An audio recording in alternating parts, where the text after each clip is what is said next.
Ito yung aking inirekomenda na napakagandang gamitin. Napakaalwan, lalo na kung ikaw ay bago. Maganda yung 2 pirasong single antenna. Ito po ay hindi limitado yung kakayanan. Marami siyang magagawa kapag dalawa. Pero kapag isa lang ang iyong pinusuan, kailangan mo pa rin ng katuwang dahil wala siyang negative. Kailangan positive, negative. Katulad dito, dalawa na kapag tinapatan mo siya, magkukross. At napakadali na yan. Ikaw na mismo yung magkakaroon ng ideya na bakit nagkukross.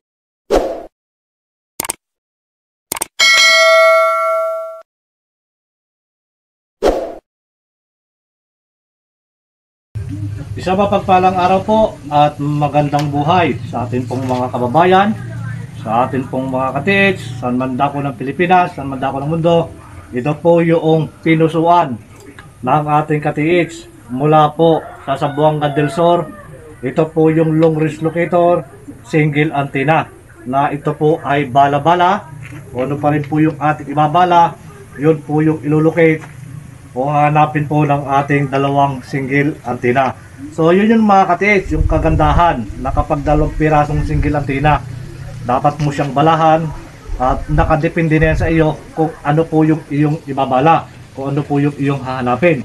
So ang 2 pirasong single antenna, pang long range siya, pang long distance, kahit yan ay malayo, nakadepende yan kung saan po yung kakayanan, kung saan po yung nakabaon. Yun po ating hinahanap, kahit abutin ng 800 to 1,000 meters.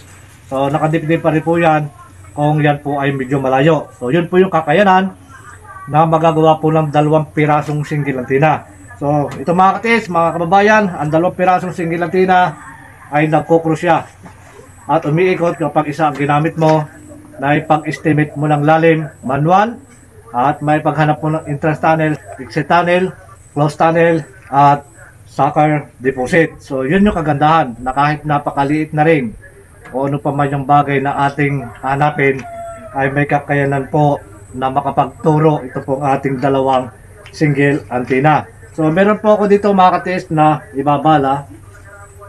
Ito po yung ring 24 carats gold, na ito po yung aking ibabala sa atin pong isang single antenna. Dahil isa lang po yung ating babalahan pero sabay po silang gagamitin. So isa lang mga katiits, huwag niyong pagdadalawahin ng bala na ito'y gold at ito naman po ay silver. So dapat kung ano po yung hinahanap mo, yun lang po yung ibabala. So ito pa rin mga katiits, meron po ako ditong ilulocate. Ito po yung Saudi gold 18 carats, gamit po ang 2 piraso na single antenna na may bala po siyang 24 carats gold at ito naman ay 18 carats gold, na ito po yung aking ilulocate. So ito pa rin mga katiits, mga kababayan, ito yung aking inirekomenda na napakagandang gamitin. Napakaalwan, lalo na kung ikaw ay bago. Maganda yung 2 pirasong single antenna.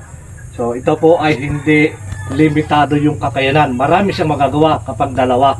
Pero kapag isa lang ang iyong pinusuan, so kailangan mo pa rin ng katuwang ng Japanese one at o kaya yung aura meter na itutuwang mo dahil wala siyang negative. Kailangan positive, negative. Katulad dito, 2 na kapag tinapatan mo siya, magkukross. So marami siyang dala na kung ikukumpara po natin sa 1 piraso na tripole antenna. So ito pa rin mga katiits, mga kababayan, mahalaga pa rin po na yung dulo ng antenna ay huwag natin kakalimutan na ipahid pa rin po yan.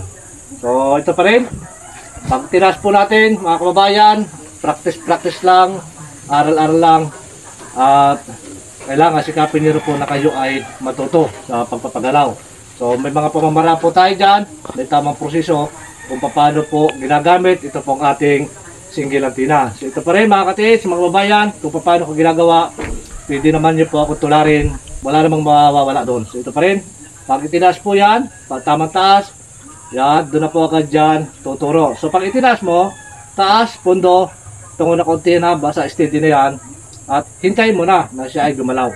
Ito pa rin, tamang pisil, yan, taas, pundo, at doon na po siya tuturo, yan.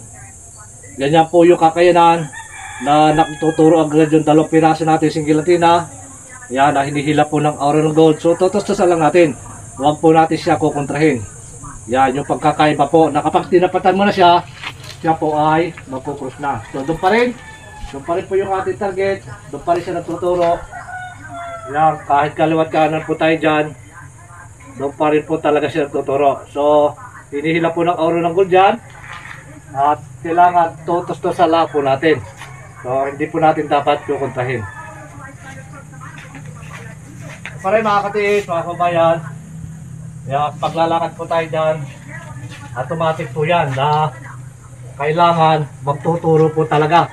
So yung ating locator po mga katiis, mga kabayan, pag itinaas mo, hindi mo kinakailangan maghintay ng ilang segundo bago siya tumuro. So pag itinaas mo po yan, so mga kabayan, mga katiis, automatic na talagang hinihila po agad ng aura ng gold. Nado po yung frequency niya, wala sa baba. Pag itinaas mo yan, mas mabilis po yan. Lalo na kapag ikaw ay may tinuwakan mo ito na negative, kahit napakalayo po niyan mga katiis, kahit inabutin pa ng 1,500 o 2,000 meters.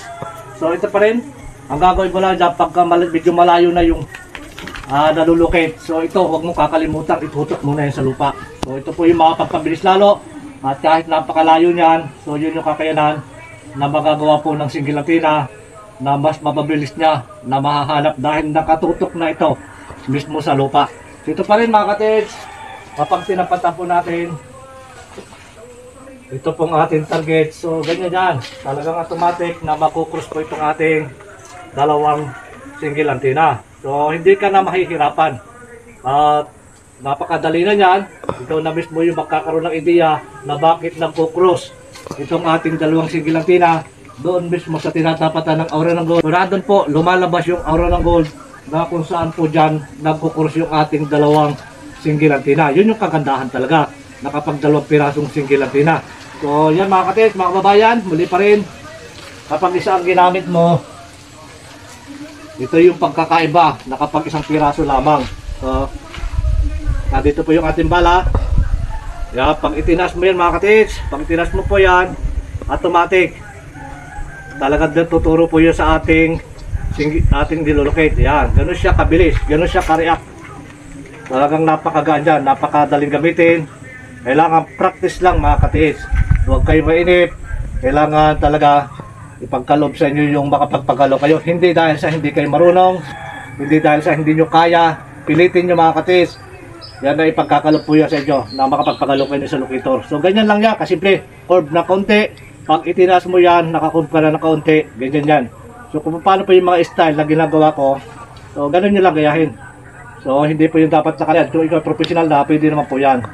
So doon talaga yan tuturo. So yung paggamit po natin mga katiis, pag itinaas mo yan, dapat yan pantay din po yan na hindi po nababa. So alam niyo po yung ibig ko sabihin, pag itinaas mo po yan, tuloy-tuloy lang po yan. Hindi po yan bababa, hindi po yan tataas. So kung ano yung pagkakataas mo ng single antenna, kailangan parehas pantay din po yan, nabapali siya. So yan mga katiis, pag isa lang ginamit, pag tinapatan ko, iikot lang siya pero hindi siya magkukross. Ito yan mga katiis, kapag tinapatan ko siya. Ito rin. Yan, yan pa rin yan.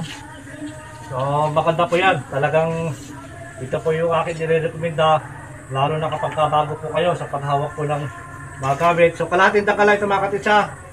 Itong dulo, kalahating dangkal lang po yan. Huwag nyo papahabain. So ganyan yan, pag tinapatan po yan, so kailangan po siyang tapatan. Yan, umatake na po yung kanyang frequency sa atin pong single antenna. Yan, nasa panan ko po yung ating nilolocate. Ayan, hanggang sa tuloy-tuloy na po yung kanyang paggalaw mga katiis, mga kababayan. At kung saan po yan, napakaluwag po yung kanyang pag-ikot. Hindi po yung pinipilit. Kung saan umiikot po yan ng magaan. Yan, ito pa rin mga katiis, mga kababayan. Dito po yung pinusuan ng ating katiis, isang pare sa single antenna. Yan po ay pang long distance. So kapag tinapatan mo, siya talaga ay magkukross. So mahalaga pa rin po mga katiis, mga kababayan, na kailangan mo pa rin alamin kung ano po yung lapad na deteksyon. Dahil kapag isang single antenna lamang ang iyong pinusuan, so alam mo kung saan ka lalabas.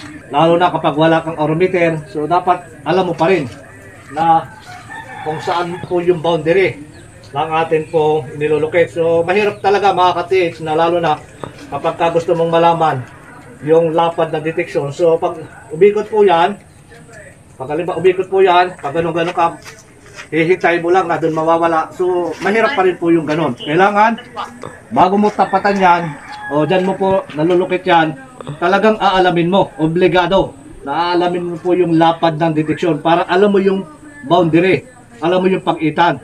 Lalo na kapag mag-estimate ka ng lalim, kailangan dapat talaga alam mo yung boundary niya, yung pag-itan niya, para alam mo po kung saan ka lalabas. Lalo na kapag i-estimate mo po yung lalim sa pamamagitan po ng manual o paglakad at kung wala kang magnetic wire. So mga kabayan, mga katiits, muli po maraming salamat sa inyong lahat, sa lahat na nag-subscribe, sa lahat po nanonood. Pagpalain po kayo ng maraming biyaya at higit po isang magandang kalusugan. Maraming salamat mga katiits.